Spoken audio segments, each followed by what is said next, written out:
लड़की अपने बॉयफ्रेंड से पूछती है, अच्छा किसी दूसरे लड़के से मेरी शादी हो जाए तो तुम क्या करोगे?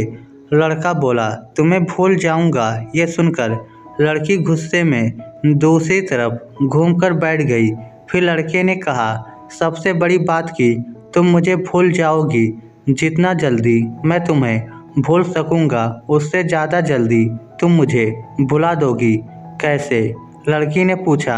लड़के ने बोलना शुरू किया, सोचो शादी का पहला दिन है, तुम एक घर में हो, शरीर पर जेवर, चेहरे पर मेकअप, चारों तरफ कैमरे का फ्लैश और लोगों की भीड़, जहां तुम मुझे चाहकर भी याद नहीं कर सकती और मैं तुम्हारी शादी की खबर सुनकर दोस्तों के साथ कुछ पीकर किसी कोने में पड़ा रहूँगा और फिर जब मुझे होश आएगा तब मैं तुम्हें धोखेबाज, बेवफा बोलकर गाली दूंगा। फिर जब तुम्हारी याद आएगी तो दोस्त के कंधे पे सर रख के रो रहा हूँगा।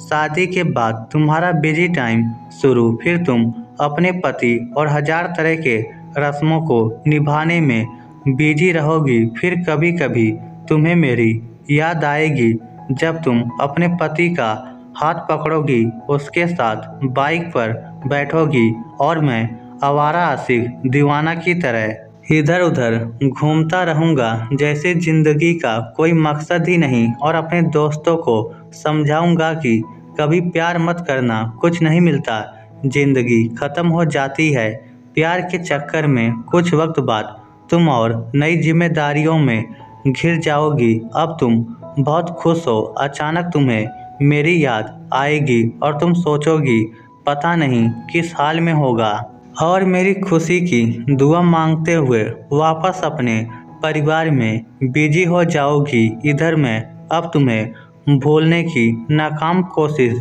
कर रहा हूँ, लेकिन तब भी मैं तुम्हारे मैसेज को आधी रात को निकाल कर पढ़ूंगा और सोचूंगा शायद मेरे प्यार में ही कमी थी जो तुम्हें ना पा सका। फिर अपनी तकलीफ को कम करने की कोशिश करूंगा। 2 साल बाद अब तुम कोई प्रेमिका या नई दुल्हन नहीं, अब तुम माँ बन चुकी होगी। पुराने आशिक की याद और पति के प्यार को छोड़कर तुम अपने बच्चे के लिए सोचोगी। अब तुम अपने बच्चे के साथ बिजी रहोगी।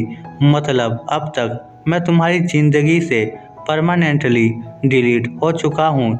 इधर अब मेरा बिजी टाइम शुरू हो गया। अब मैं तुम्हें सचमुच भूल सा गया हूँ।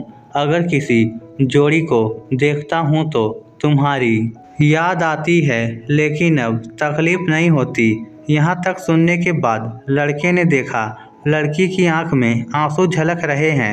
लड़की भरी आंखों से लड़के की तरफ देखती है।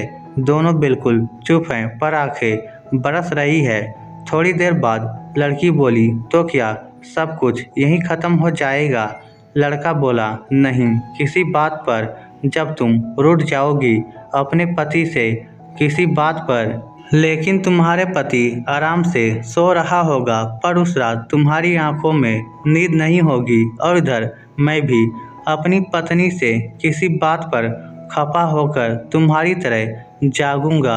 पूरी दुनिया सो रही होगी, सिर्फ हम दोनों के अलावा। फिर हम अपने अतीत को याद करके खूब रोएंगे, एक दूसरे को बहुत महसूस करेंगे, लेकिन इस बात का भगवान के अलावा और किसी को पता नहीं चलेगा। इस स्टोरी को लेकर आपकी क्या राय है? नीचे कमेंट करके हमें ज़रूर बताइएगा। धन्यवाद।